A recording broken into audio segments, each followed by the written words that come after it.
satu di era-era sekarang. Kita sedang memperbaiki terus, melakukan pembenahan, perbaikan tata kelola, maka selalu saya umumkan, ya, bicarakan, sampaikan di berbagai tempat, ini pahlawan devisa, ini pejuang keluar. Saya selalu katakan di jajaran, kita nggak boleh kualat. Ya, uang yang kita nikmati itu dari mereka, demi Allah, bukan dari nenek moyang kalian, bukan dari nenek moyang. Selalu sampaikan. Jadi membuka kesadaran dari aparatur negara untuk tidak sewenang-wenang.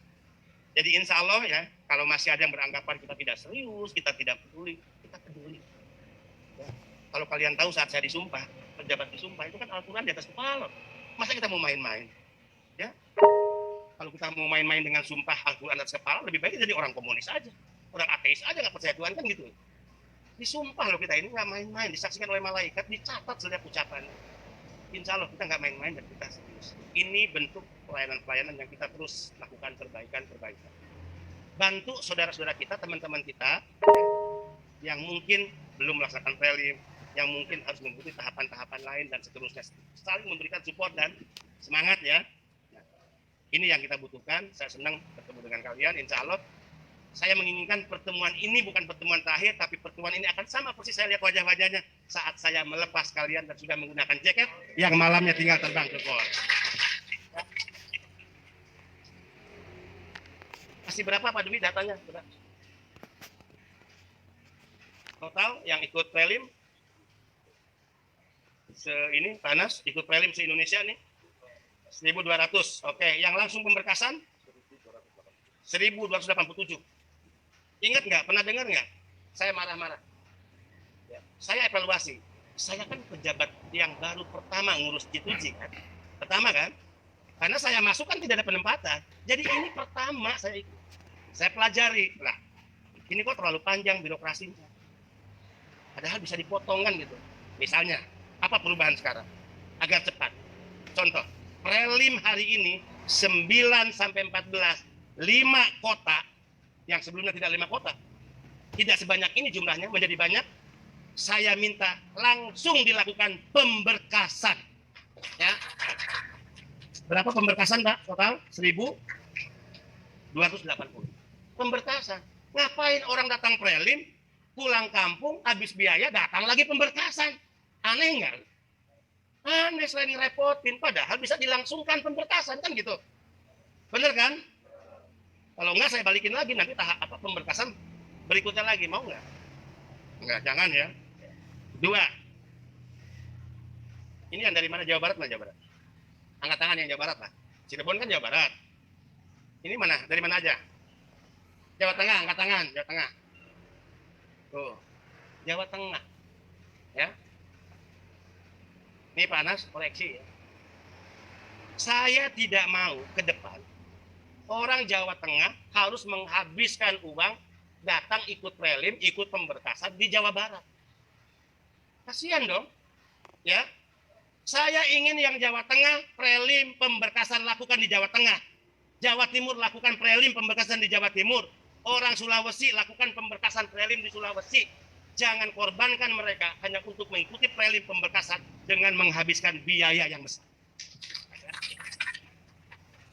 Gak boleh. Ini apa-apaan. Ya kalau ini masih terjadi kan saya baru nih. Saya pelajari nih ekosistemnya seperti apa. Kita udah punya format nanti. Sulawesi zonasinya adalah di Manado misalnya. Seluruh Sulawesi, Maluku Utara kan dekat. Nggak perlu datang ke Jakarta. Ini kan masih ke Jakarta Pak. Masih ke Jakarta, gila nggak? Kasihan dong. Saya tanya ke kalian. Kalau prelim kalian dilaksanakan di Manado mau nggak? Nggak mau kan? Kenapa? Mahal. Sama orang Manado juga akan berpikir begitu, ngapain? Aku harus ke Jakarta, aku harus ke Cirebon, kan gitu. Keadilannya di mana? Ini negara nggak benar saya bilang katakan kalau begini. Nggak punya empati saya katakan. Kalau sistemnya dipertahankan seperti ini, nggak boleh. Ya. Kalau belum mampu di setiap provinsi, zonasi. Sulawesi, Maluku, Papua, Gorontalo, 1 zona, kan gitu. Kalimantan 1 zona, Sumatera 1 zona, Bali, NTT, NTB ya 1 zona. Kecuali Jawa bisa beberapa titik karena banyak pesertanya. Setuju kalian nggak? Setuju. Tepuk tangan dulu dong kalau setuju. Nah ini bukti bahwa pembenahan tata kelola terus kita lakukan. Ya. Prinsip negara itu mempermudah, bukan menyusahkan. Prinsip negara itu mempermurah biaya, bukan membuat mahal, kan gitu. Ya.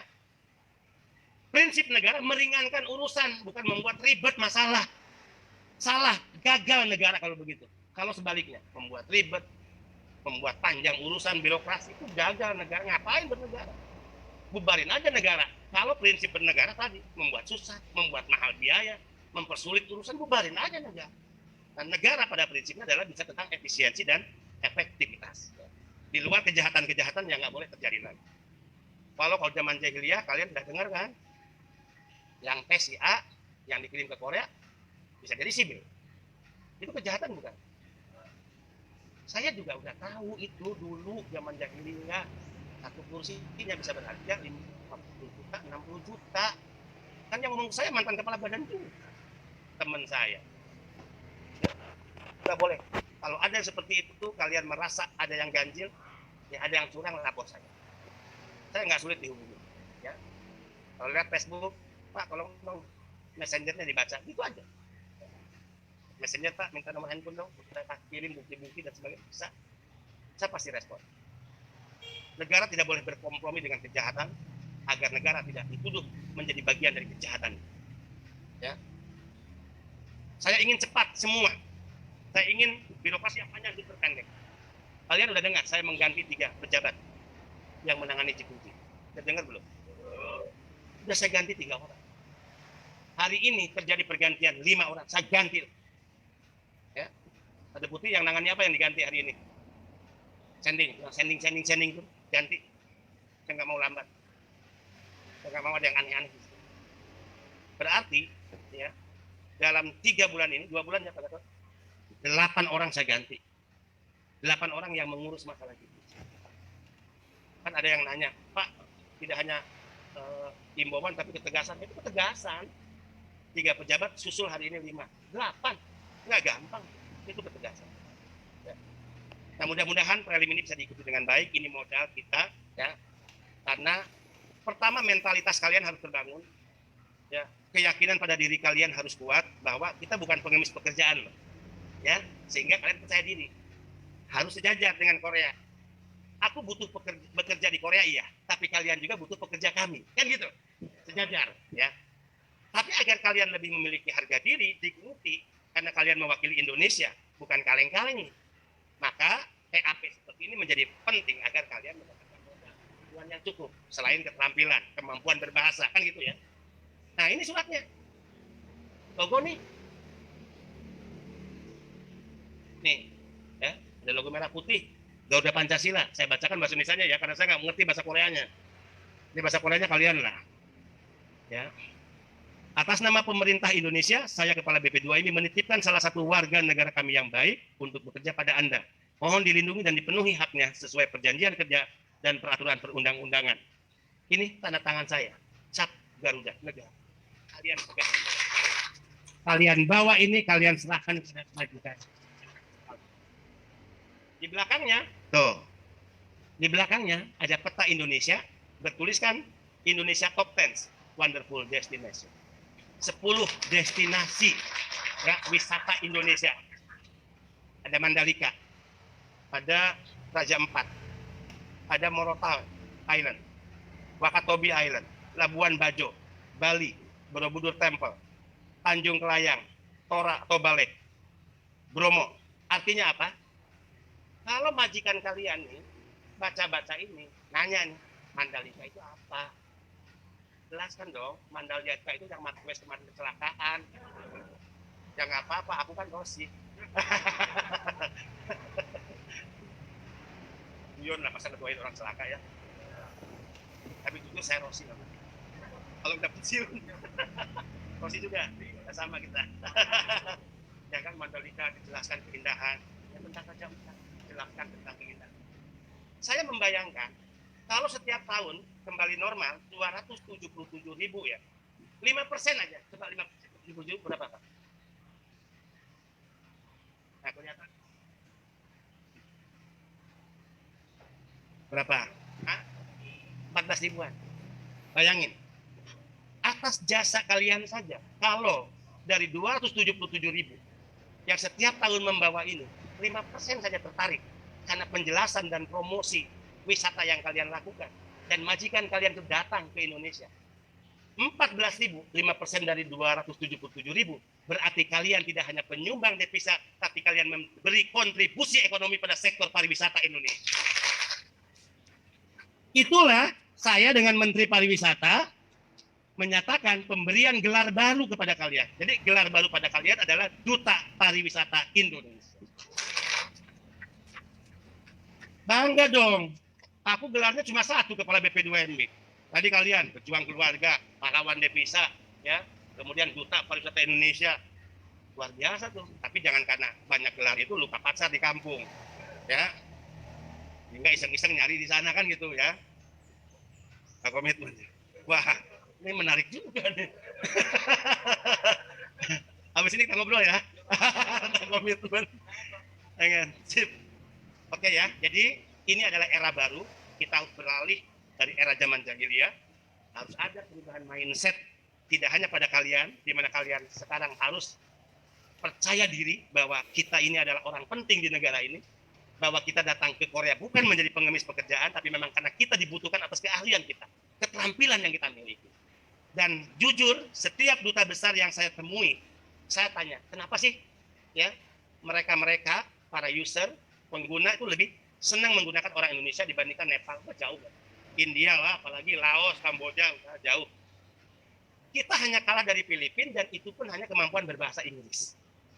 Tapi mereka menyatakan jujur, mereka lebih senang orang Indonesia, satu karena bersih, dua attitude, perilaku baik, tiga orangnya disiplin, ya disiplin.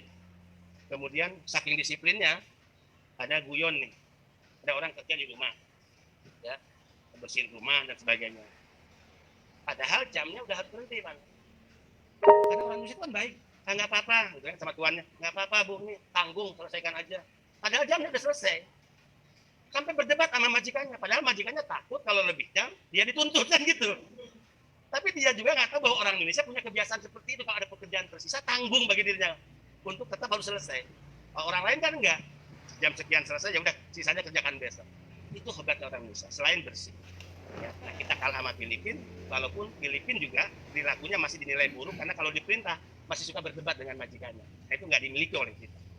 Jadi kalian tentu harus menjaga tanggung jawab sebagai bagian dari keluarga yang kalian tinggalkan, ibu, bapak, ya. Kalian harus menjadi contoh bagi generasi muda yang lain agar terinspirasi. Karena saya sedang serius memerangi penempatan ilegal. Ya, penjahat-penjahat yang selama ini berbisnis kotor menempatkan pekerja migran, dan 85% yang mereka jual adalah ibu-ibu, kaum perempuan. Saya nggak akan pernah ikhlas dan saya akan pernah akan rela. Ya. Makanya saya sudah bernazar, insya Allah demi Allah, sepanjang saya kepala badan nggak akan pernah ada kompromi dan genderang terang melawan sindikat akan terus kita tabung. Ya. Ibu-ibu itu siapa? Kalau kita dengar ibu-ibu, mereka yang melahirkan kita. Kok tega di negara besar ini, negara yang religius ini, saya katakan kok ada kelompok yang nggak pernah bisa disentuh hukum, berpesta pora, ngambil keuntungan besar dengan memperjualbelikan anak bangsa. Jadi kalau saya negara berhasil menempatkan kalian dengan cara resmi, kalau kalian bisa sukses kembali ke kampung halaman, kalian sudah menjadi juru kampanye pemerintah, sehingga pasti kami berkepentingan dengan kalian, kami tidak akan menyia-nyiakan kalian. Karena kalian akan jadi role model, pulang ke kampung, tetangga ngumpul. Pulang ke kampung, tetangga nanya, kan gitu. Gimana sih kalian pergi ke sana? Wah hebat ya. Mudah-mudahan yang pertama bukan istrinya, ya. Yang pertama adalah tanahnya, tabungannya. Ya. Oh ya, aku juga pengen deh ke sana. Gimana caranya? Kalian menjadi juru kampanye pemerintah. Nggak perlu saya yang turun ke kampung kalian. Jadi yakin insya Allah demi Allah negara berkepentingan dengan kalian. Maka negara tidak mungkin menyia-nyiakan para pekerja migran Indonesia. Ya. Kalau tenaga kita mah nggak cukup. Tenaga kita nggak cukup. Coba, staf kita tuh udah berapa, Pak?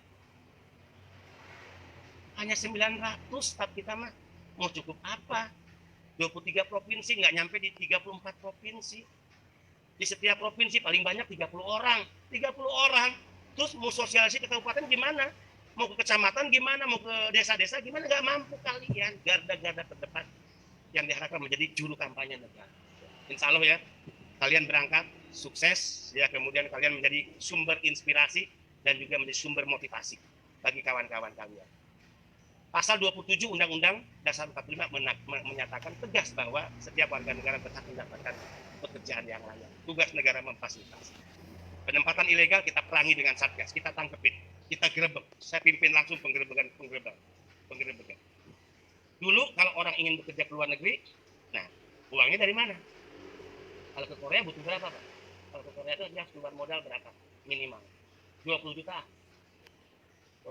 39 juta dari mana? Pasti dua pilihannya. Menjual harta milik keluarga, ya kan? Atau pinjam ke rentenir, ya kan?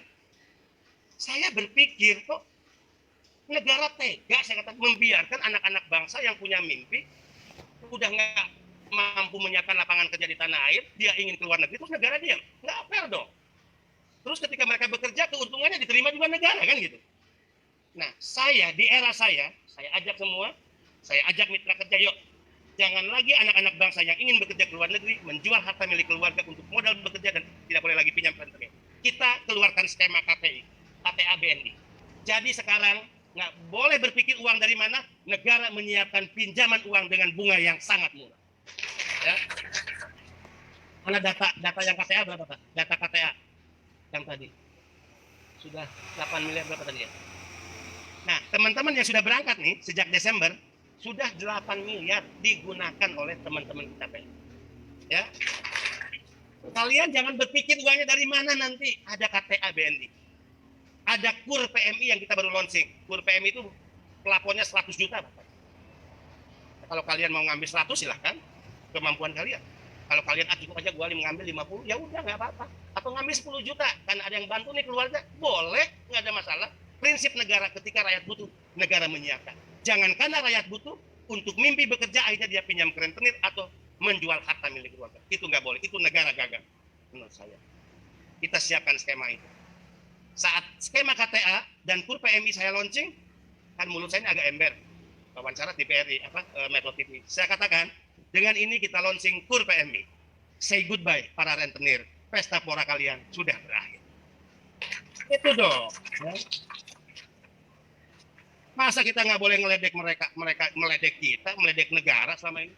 Seolah-olah negara bisa dibayar oleh mereka, seolah-olah aturan bisa dikangkangi oleh mereka. Kurang ajar nggak? Nggak boleh. Mereka itu segelintir orang, ya, mereka itu sindikat, orang-orang jahat. Masa negara harus kalah sama orang-orang jahat? Nggak ada lah. Ya. Negara ini punya aparatur yang digaji oleh rakyat, punya senjata bahkan, ya, punya pemerintahan. Masa dikendalikan negara ini oleh para penjahat? Enggak. Saya lapor pada Presiden di Bogor 9 Juni 2020.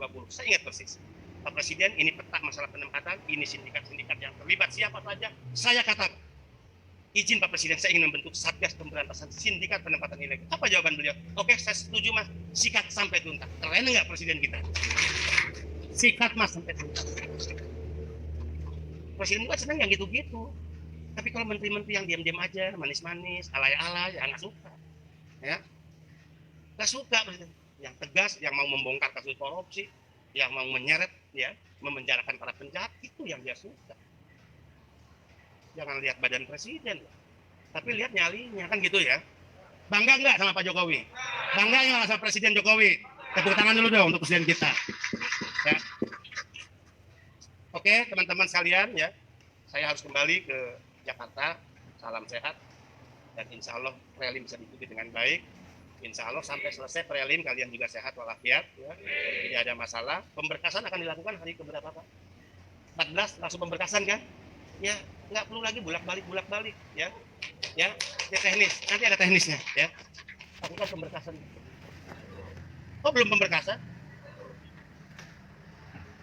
Nah, setelah selesai. Hah? Gimana? Yang ini belum. Tanggal 14, bukan sekarang, 14. Ya.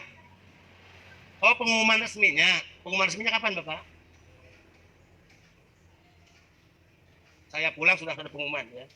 Oke, ya. Nanti lapor saya pokoknya kalau ada hal ganjil tertunda, ya. Oke, ya.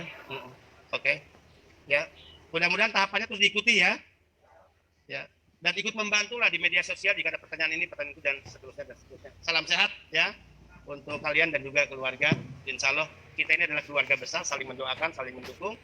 BP2MI terbuka untuk menerima masukan, saran, bahkan kritik, ya.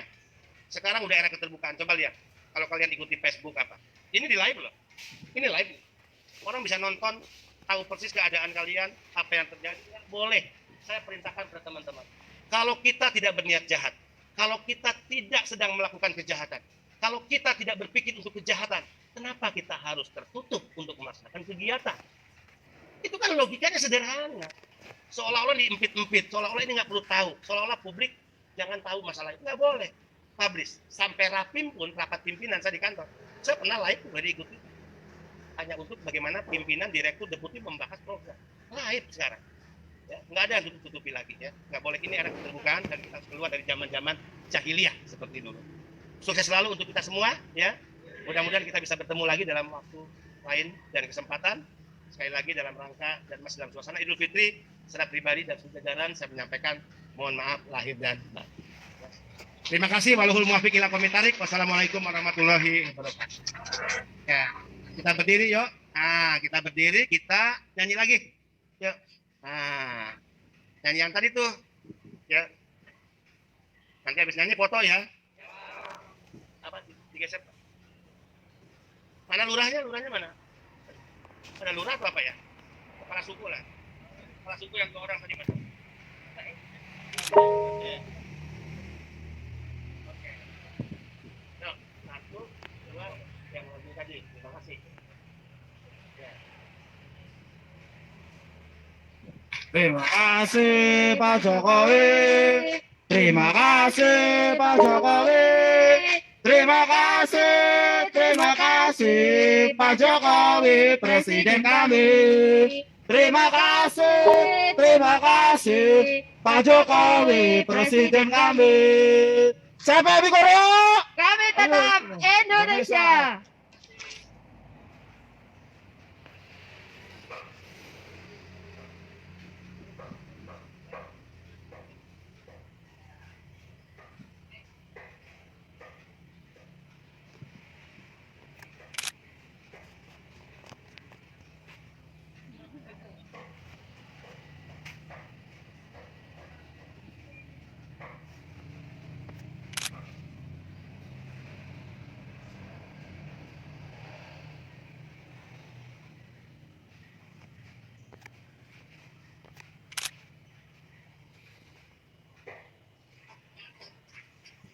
Sekali lagi kami ucapkan terima kasih kepada Bapak Beni Ramdhani atas arahan dan penyemangat yang disampaikan.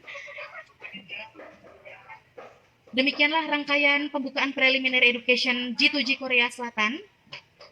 Saya Dwi Cahyani, mewakili seluruh panitia, mengucapkan terima kasih atas kehadiran Bapak Ibu sekalian. Bangga menjadi pekerja migran Indonesia, bawa diri, jaga Indonesia.